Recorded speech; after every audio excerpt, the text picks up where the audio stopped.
Welcome back to the channel, YouTube channel Sheikh Han, a multi-channel for multidisciplinary professions, for working together, for thinking together, for the betterment of the society. Ladies and gentlemen, आज हम एक legal term के बारे में बात करेंगे। वो legal term अक्सर आपके मुशाहदे में आई होगी। अक्सर अगर आप ऑफिस में काम करते हैं, बिज़नेस में काम करते हैं, तो आपकी मुशाहदे में, एक्सपीरियंस में वो टर्म आई होगी। बट लेकिन सम टाइम हमें किसी स्टेज पे उसकी प्रॉपर यूज़ का इतना क्लियर आइडिया नहीं होता।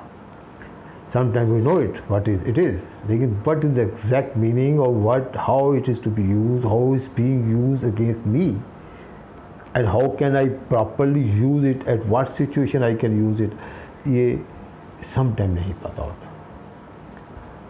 तो क्योंकि इस चैनल का हमारा मकसद भी यही है, to share the experience, to share the knowledge. छोटी छोटी बातें होती हैं जो कि हमारी ज़िंदगी में एक पॉजिटिव रोल प्ले करती हैं, हमारी प्रोफेशनल लाइफ में भी। तो इसी तरीके से ये एक टर्मिनोलॉजी है जिसका नाम which is called without prejudice, और somebody से without prejudice, without PRAJUDICE। This is a legal term and इसकी सिग्निफिकेंस क्या है, ये हम आज छोटा सा ब्रीफ एक सेशन है वो हम आपसे डिस्कस करेंगे। What is is real meaning? What is real meaning? Black law dictionary में जनाब इसको कहते हैं without an loss of any right, without loss of any right.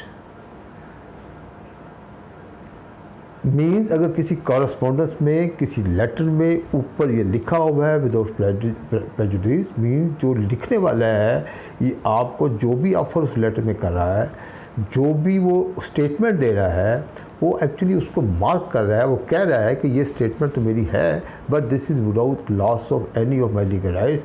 In case आप इस ऑफर को एक्सेप्ट नहीं करते, या इन केस ये बात को आप अगर हमारी बात आगे नहीं चलती, तो आप मेरा लिखने वाले का कोई राइट जो है उस पर लॉस नहीं होगा। ये उर्दू टर्म है। इन ए वे दैट डजंट हार्म और कैंसल द लीगल राइट्स और privilege of A party. Phrase subject to all just exceptions is similar phrase to without prejudice, used in relation to negotiations, agreements, compromise offer or correspondence by parties in order to guard against any waiver of right or privilege। ये legal बातें हैं। एक आपको छोटी सी example देते हैं।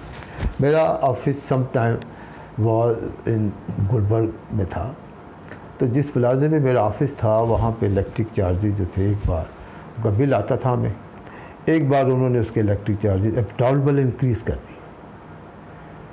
तो वहाँ पे सारा सब ने मिल के कहा ये एजिटेशन जो कि गवर्नमेंट ने तो बढ़ाई नहीं बिजली के चार्जेस, आप एक अलहदा सब मीटर के चार्जेस आप बढ़ा रहे हैं, व्हाट इज दिस वगैरह वगैरह।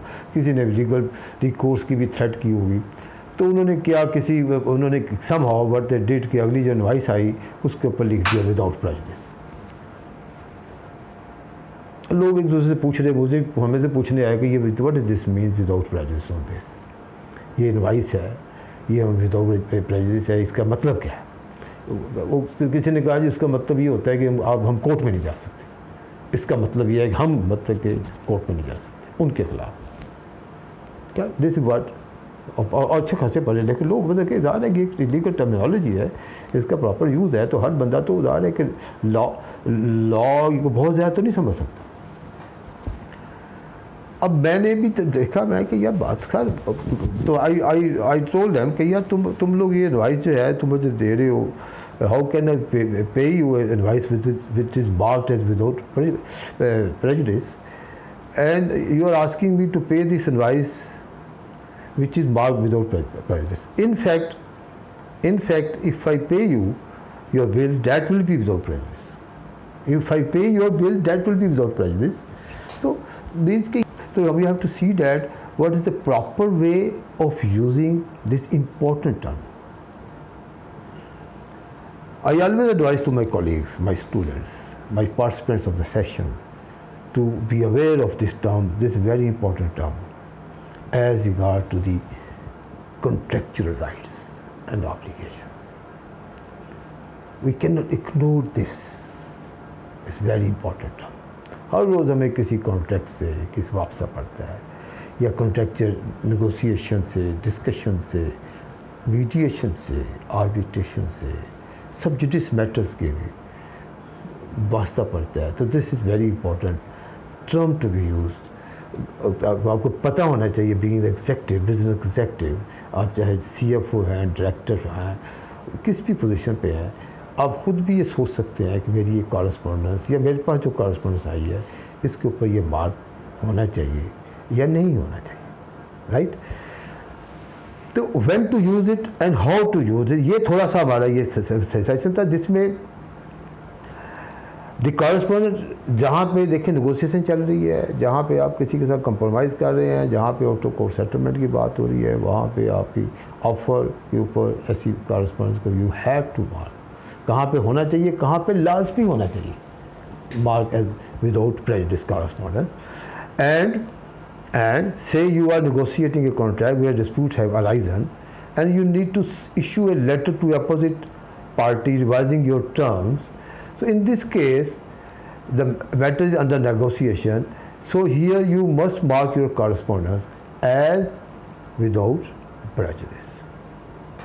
और डोंट फॉरगेट कि हमारे चैनल को सब्सक्राइब कीजिएगा ताकि हमारी इस किस्म के sharing of experience and knowledge video जो है आपके पास रेगुलरली आती रहे।